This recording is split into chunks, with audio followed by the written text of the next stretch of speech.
Hello, folks. This is your host, Tammy Tuckey, and you are now listening to the Tiara Talk Show. We bring you rare interviews with the makers of Disney magic. Whether they be singers, actors, Imagineers, animators, they have all made their mark on the Disney name. Be sure to check out the show notes, other episodes, contests, our social media pages from Facebook to Twitter, and more on our official website at www.thetiaratalkshow.com. All guest opinions are theirs and theirs alone and do not represent the opinions of the Tiara Talk Show or the host. The Tiara Talk Show is not associated with the Disney Company. Thank you for tuning into this week's episode. And from all of us here at the Tiara Talk Show, have a hoop-de-doo day.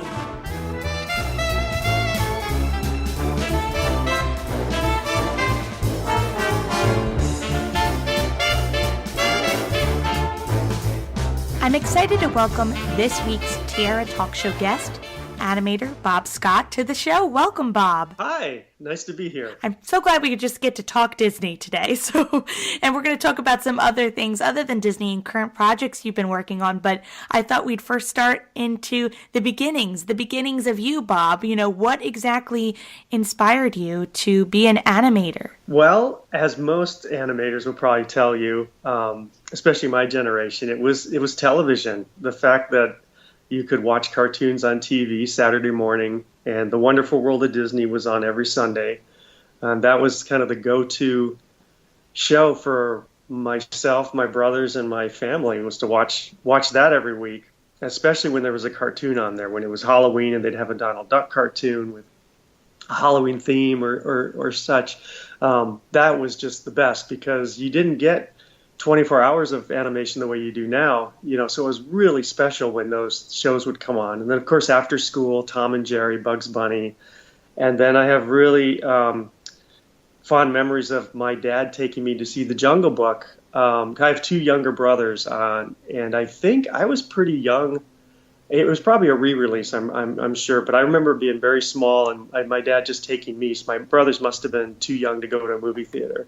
And I absolutely fell in love with it. I mean, I just loved the movie, loved the animation, didn't really know why it looked different than, a Saturday morning show, a more limited animation or whatever. I just knew it felt alive, and I was hooked. I mean, as a kid, I loved it all. So I love that you mentioned the cartoons, especially, or TV shows, because I grew up watching the Goofy shorts, the older ones, and then Sport Goofy for the Soccer Mania cartoon. Yeah, that was great because I loved Goofy as a kid. All the ones where he was doing sports and trying to ski, or those types were just so funny. And then also the ones where Goofy was, had road rage, and they did a whole cartoon where he was super nice and happy and mild-mannered, and as soon as he got in the car, he was the angry driver, and those were so funny. So that was a great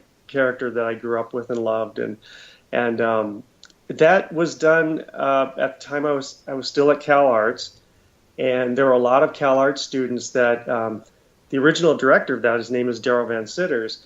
He's gone on to create Renegade Animation Studios, and they do the new Tom and Jerry shows and Hi Hi Puffy Ami Yumi and all kinds of commercials and stuff. Anyways, at that time he had a kind of an offshoot of the main Disney studio in Burbank, or maybe actually it might have been in Glendale. I'm trying to remember exactly, but I think it was Glendale, called Special Projects, and he was directing this featurette that was going to be released theatrically. And he was mining a lot of new talent at Cal Arts. So a bunch of us, I can't even remember or recall how it happened, but he was looking for animators to freelance on this, young people who were still in school, as a matter of fact. So a lot of us went down, showed our portfolios, and got scenes to animate. And so I was on it for a very short time. I didn't even actually end up getting screen credit. But it was a good experience. It was the first professional animation I think I ever did that I got paid for. And I honestly didn't even know what I was doing when I think back on it, because I was used to animating my own stuff at Cal Arts and not working with an assistant, not even thinking about how someone was going to clean this up or how someone would do the in-between drawings. So that was kind of a learning curve. We were all kind of learning. And I remember one of my friends who did some assistant work on me. I didn't chart anything. I don't know if a lot of people know what animation charts are. They don't really use them anymore in computer animation, and also it was exciting. It was the first time seeing any animation I did in color, which was unique. At CalArts at that time, we would just do pencil tests. Now people can do more finished films with computers and everything, but back then you would have had to paint, hundreds and hundreds of cells, and it would just take forever. And you were really concentrating on just becoming a better animator and drawing everything in pencil tests. So that was exciting to see things in color and seeing how different it looked in color, because things tend to slow down slightly when you see it with solid colors. So that was a learning curve as well, learning how it's going to look once it's painted. But it was a great experience, and Daryl's a great director. He had directed a short called Fun with Mr. Future, which is a great Disney short. I think you can find it on YouTube.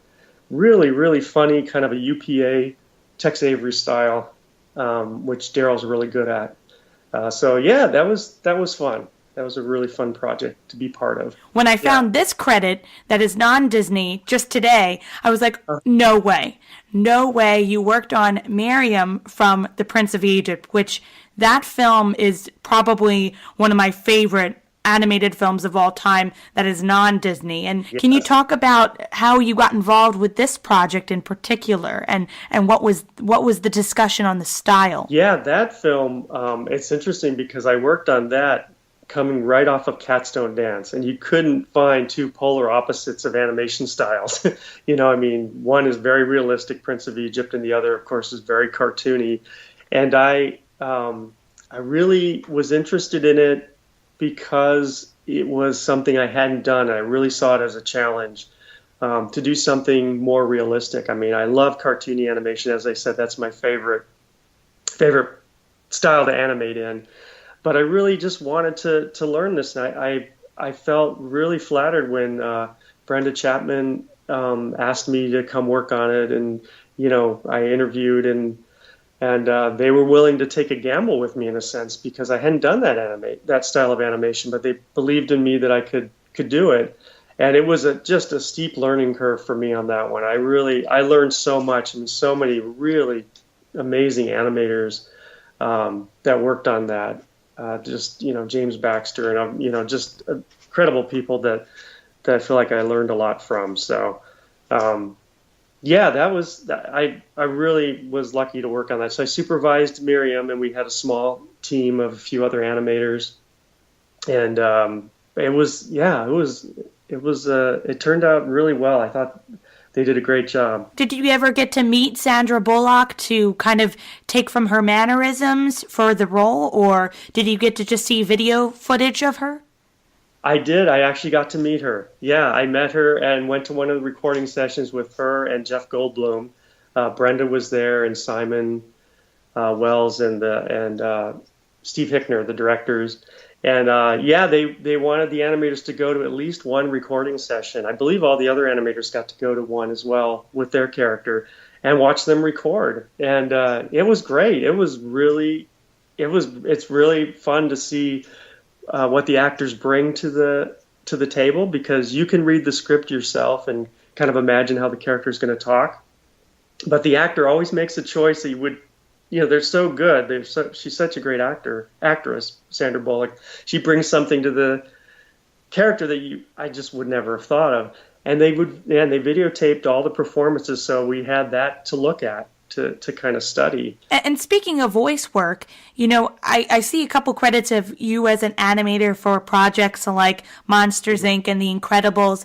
So I didn't know if you could go into a little bit more detail as to how you get involved with that other creative aspect of making the film. Oh, yeah, that's a really fun thing that a lot of animation studios kind of do now, but I think Pixar was sort of the first one to do that. They would, use a lot of the story artists and different animators and stuff who could do voices, do the scratch dialogue for stuff. And sometimes they would keep it in. And that's the case for me with Monsters Incorporated. I would get called in for scratch for different things. And they ended up keeping a few things. And actually, John liked John Lasseter liked a voice I did in Monsters, and they were going to replace it, and they liked it, and it actually, stayed in the movie. So that was really a thrill to be able to be in a movie like that. And it's a couple lines. It's not very much. But then other people like Pete Sohn ended up doing he was doing the scratch for Ratatouille. So that's kind of a nice thing that studios do a little bit more of at Disney as well. Rich Moore did some voices in Wreck-It Ralph, and different people end up getting a little bit parts here and there. So that's really fun, because as a kid I loved trying to do voices too when I was a kid watching cartoons. And Mel Blanc, I'd see his name on everything. It's like, oh my gosh, that guy can do every voice. He's hilarious. And I remember my dad telling me, well, he used to do voices for Jack Benny, like he knew that he was on the Jack Benny show, and was, so that was a lot of fun. The one that I did in Monsters Inc. is the sushi bar gets destroyed because Boo is there. A human child isn't supposed to be in the monster world. She's been discovered, and so Mike and Sully are trying to get her out of the place, and they end up destroying the place. And then there's news footage where they're interviewing the different monsters, and I ended up doing the scratch for the character. I don't know if I could do the voice as well as I did before, but he says, she tried to pick me up with her mind powers and shook me like a doll. And so that was the idea, and they ended up using it. And then also I got to reprise that voice for the Monsters, Inc. ride. If you go to Disneyland, there's the ride, and they come across that character. So there's a bunch of additional lines that I did of him just talking about, the human child, so cool. And saw her, everything. So I actually have a voice at Disneyland too. So that was pretty cool. You have the life, don't you, Bob? You are in an attraction. You're in films. I'm so jealous. And you met Sandra Bullock. Yeah, no, I feel very lucky, very fortunate. And there's been so much that has happened since you have moved on from working for the Disney Studios, and you now have a book called Molly and the Bear. And I'd love for you to talk a little bit about the inspiration to creating this book. Oh, sure. Yeah. So I've always drawn comic strips. That's kind of my second love, or maybe equal love to animation. But I've always sent comic strips out to syndicates. Even since I was a kid, I remember sending my first kind of package out to King Features and getting my rejection letter or whatever. But that was kind of another dream of mine, was to be a syndicated comic strip artist like Charles Schultz and Walt Kelly, who did Pogo and all these great strips that I remember reading as a kid. And so it's something that I just never stopped doing. And then with online, being able to put your comic strips up there, anybody can post to a blog or Facebook or whatever. Several years back, I started posting them, and then got the attention of Go Comics, which is Universal Press Syndicate. And they syndicate Doonesbury and Calvin and Hobbes, and now they syndicate Garfield and even the new Bloom counties. They picked it up as a strip for Go Comics. So I draw about 2 new ones a week. Sometimes 1 a week, and I love doing it. And it's these 2 characters that I've drawn for years. Molly, who's an 11-year-old girl who actually has a pet bear. He's a real bear, and he's afraid of everything. He left the woods because it's too dangerous. There's hunters out there. There's campers. There's it could be forest fires. I mean, he just wasn't cut out for the wild. So he ends up sneaking into Molly's house one day and falling asleep on the couch, and she convinces her parents to keep him, and she's kind of his caretaker. He's afraid of everything, and so that's kind of the basis of the strip, and it just kind of him adjusting to the family adjusting to him, and him adjusting to the world. And of course, Dad has a harder time adjusting to Bear. He'd rather just have his family back the way it was, but so I draw it old school with pencil and paper and bristle board, and ink it with a brush. And I scan them in the computer and post them. And there was enough strips that finally I talked with a publisher, Cameron and Company in Petaluma, and they decided they would publish it. And so now it's a book, and it's been out since March, and doing pretty well. I've gone to conventions and signed books, and Yeah, so it's fun. It's like kind of a dream come true to have a comic strip. I don't have the pressure of the day to day full time. I get to do my day job in animation and then come home and on weekends work on this. And it's really fun to have a book out there and continue to do it. I just love doing it. It's one of those things I can do, spend 2 or 3 hours on one strip and it's done. It's 3 or 4 panels. Yeah, so that's out. Yeah, that's out now. It's at Amazon, and I have an Etsy store, and it's even in bookstores, comic shops, and those types of places. So. And I'm going to put the links to the Amazon store and the Etsy store in the show notes below so our listeners can go ahead and directly buy a copy. And you know what? Before we end, I have 3 Disney-themed questions I almost forgot about. Oh. So the first one is the Donald one, which is, as a child, what Disney film was one of your favorites to see in the movie theater? Oh, easily Jungle Book. That was the one. That was my favorite Disney movie, I'd say. The second would be Pinocchio, I think. And our goofy question, what Disney character do you think would be your best friend if you met them in person? Oh boy, I don't know. That's a tough one. Baloo the Bear. And our Mickey question, if I asked you to name any Disney song at this very moment, what immediately comes to mind? Well, because you said Mickey Mouse, immediately what came to mind was Steamboat Willie, and I pictured Mickey whistling that tune in the beginning of the cartoon. But that's probably because you said Mickey Mouse, so I'm not sure what it would normally be. But that came to mind immediately. I cannot thank you enough for coming on the show, Bob. This was a lot of fun, and I really hope we get to have you back to talk about maybe a follow-up book to Molly and the Bear. You never know what will happen. That's right. I would love to. Thank you so much. This is really fun, kind of going down memory lane and trying to remember stuff. And thank you very much. You do a great show, and I know a lot of animators enjoy listening to it. So.